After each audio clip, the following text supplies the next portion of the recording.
Everyone, welcome back to the Library of Parthos. My name is Sarah, and today we are diving back into a world that I can't wait to revisit. I'm so excited.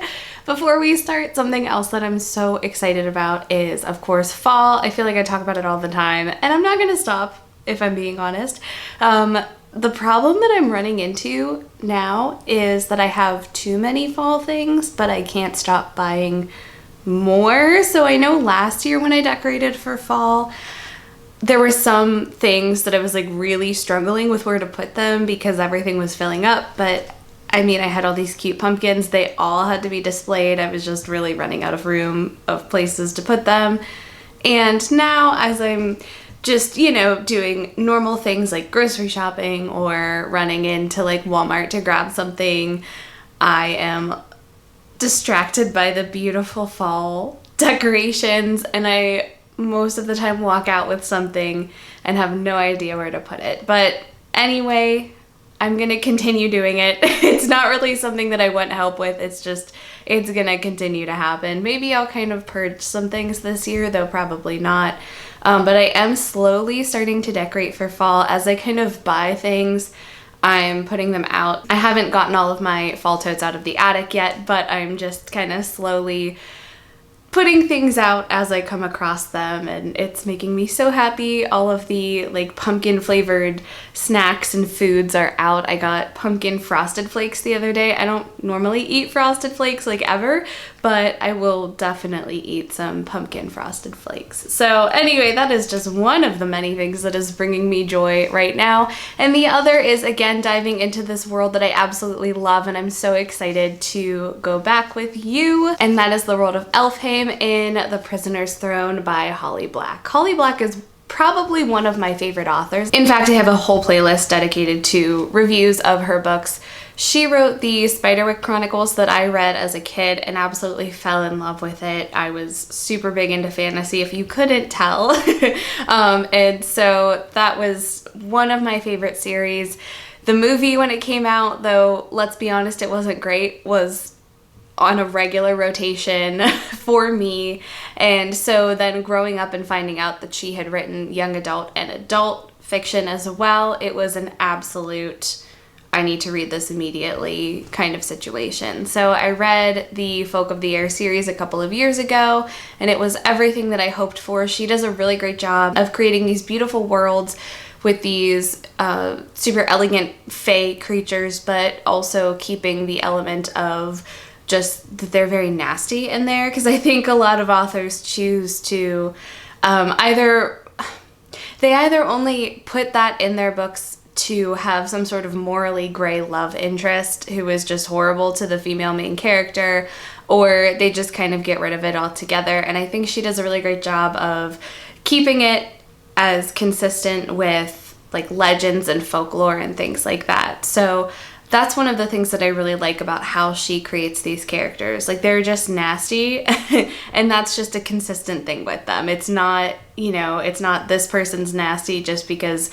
we all like a bad boy. It's everyone's nasty to everyone else. So that's, I think, one of the things that really keeps drawing me back to this world. But anyway, so we have the Folk of the Air trilogy. That is kind of the main trilogy starring these characters. I believe it was last year she came out with The Stolen Heir. I do have a full review of that for anyone who is interested, and that follows the main character from the first series. It follows her little brother, who is now going through his own kind of coming-of-age sort of story. And so this is the second book following Oak as he kind of goes on this adventure, I would say. So let's go ahead and get into this. I'll try to do just a very quick overview, spoiler free, even though that'll be a little bit challenging because this is the second book in the series, and then we'll get into all of the amazing things that happen in this story with spoilers. Okay, so getting into it spoiler free, again, the main character of this book is Oak. He is the brother of Jude, who is the wife of Cardan, who is the king of Elfhame. So that's a little bit confusing. Feel free to watch my review of the Folk of the Air trilogy to kind of fill in some gaps for what that means. Basically, Jude is a human that was raised in the world of the Fae. Through all of the things that she went through, she ended up marrying Carden, who is the High King of the Fae. Currently, her little brother Oak is her adopted brother. So his father was Carden's brother. His mother was a mistress to the Carden's father. There's a lot of like family politics in this.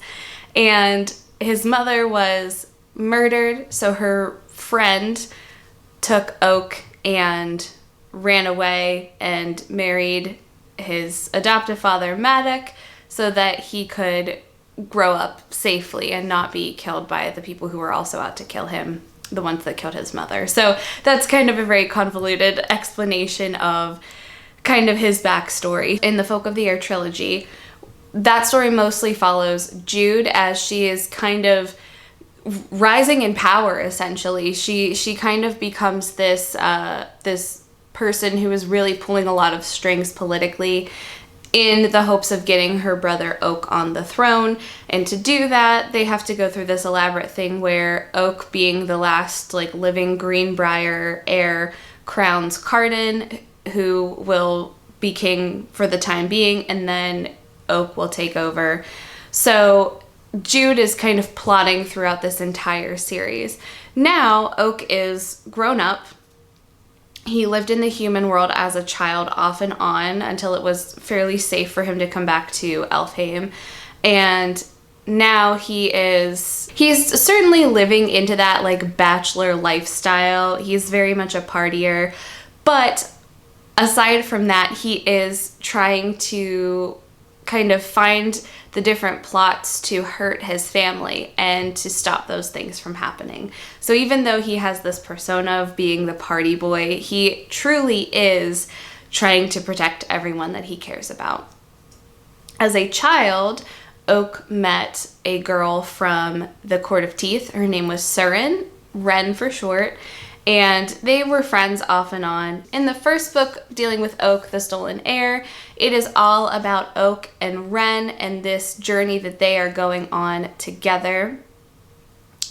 And in the second book, we pick up right where the first one ended. So just to kind of get into these details, spoiler free, Oak is a prisoner in Ren's castle. She is now the queen of the Court of Teeth.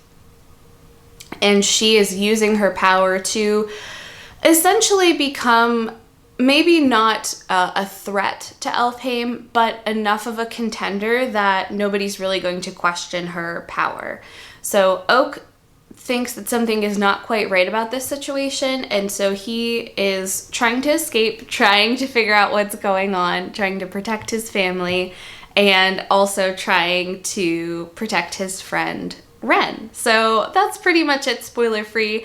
This is another highly like political book in terms of what is going on, so I don't want to get too much into the details, but we will go ahead and do that. Now I'm going to dive into spoilers, the plot of the story, my thoughts on it. So if you don't want the story to be ruined, feel free to skip to the end of the video, and if not, let's get started diving into this world. So this book starts with a bit of a flashback. It flashes back to before the events in The Stolen Heir. So we get to see Oak, Jude, and Carden really come to this agreement that yes, he is going to be the next heir. They currently do not have children, and it does not sound like they plan to in the near future. So Oak's position as the heir is protected. He is, once again, as I said, trying to find people who are plotting against his family. And he kind of uncovers a plot against Carden and is trying to get the details of that plot by manipulating Lady Elaine, who seems to have friends and information that she can pass along to him. So we get that flashback.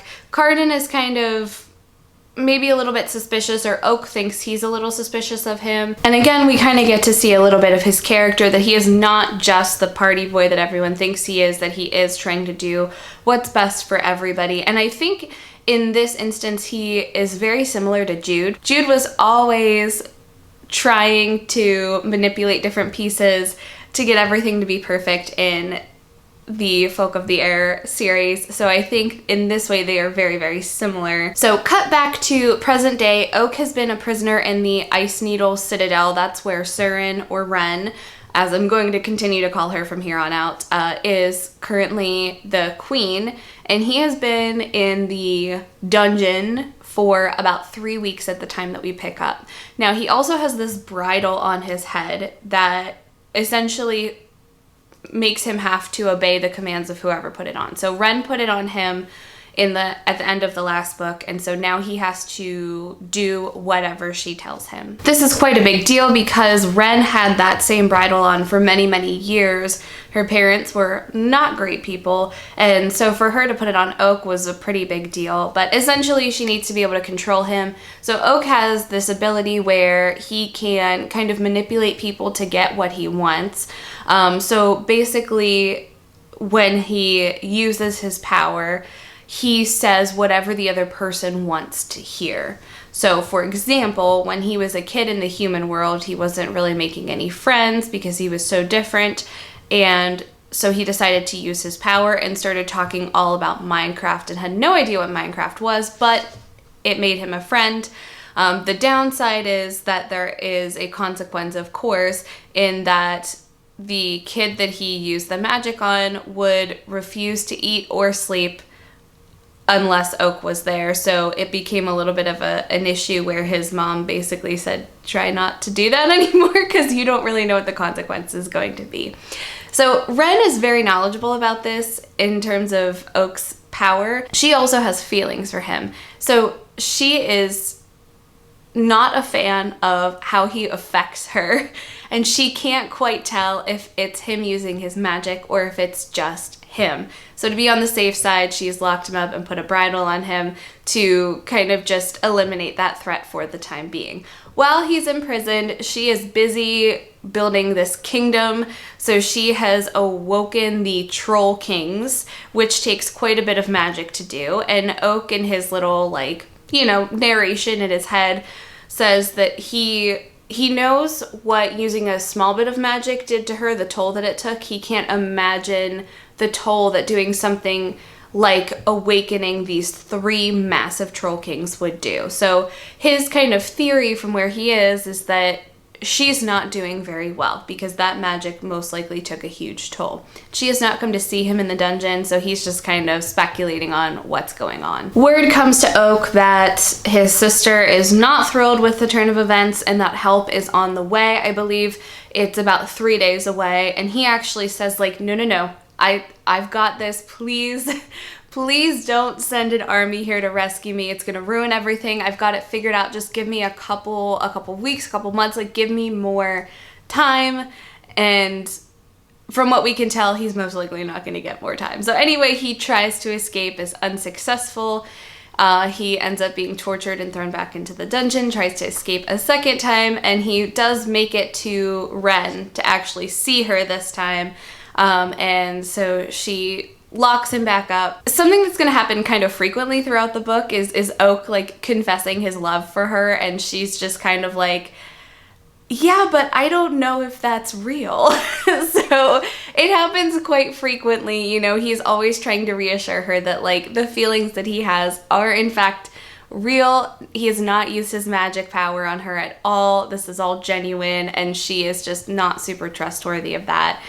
So she does lock him back up, but not in the dungeon this time. She does give him a room and food, and he's much more comfortable now, and help does in fact arrive. So the leader of Jude's army is a redcap named Grima Mog, and she has arrived with an entire battalion ready to save the day, along with a man named Randolin, who is some sort of scholar of sorts, I would say, or maybe PR. I'm not really quite sure how to describe what he does.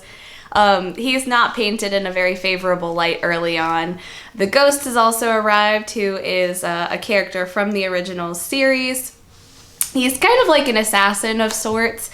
So all of these people arrive to rescue Oak.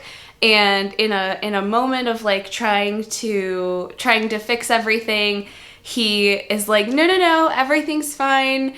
we're actually going to get married. And so he introduces Ren as his fiance.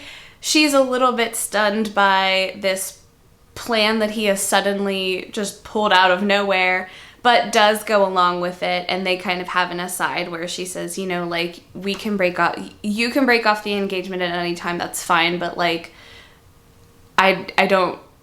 we can't really get married. And Oak is very much like, you know, I think he wants to, but he's not going to push it. But he also does not want a conflict between her kingdom and his, because it's not going to end well for anyone. There's going to be death on both sides.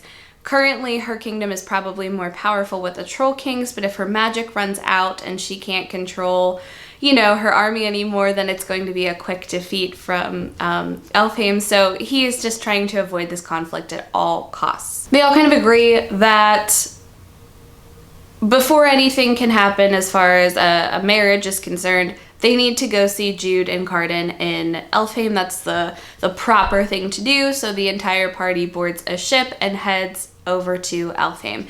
Now, one of the, let's call her an advisor at this point, one of Ren's advisors is Bogdana the witch. And so getting into kind of the story that was established in The Stolen Heir, Ren's parents really wanted a daughter.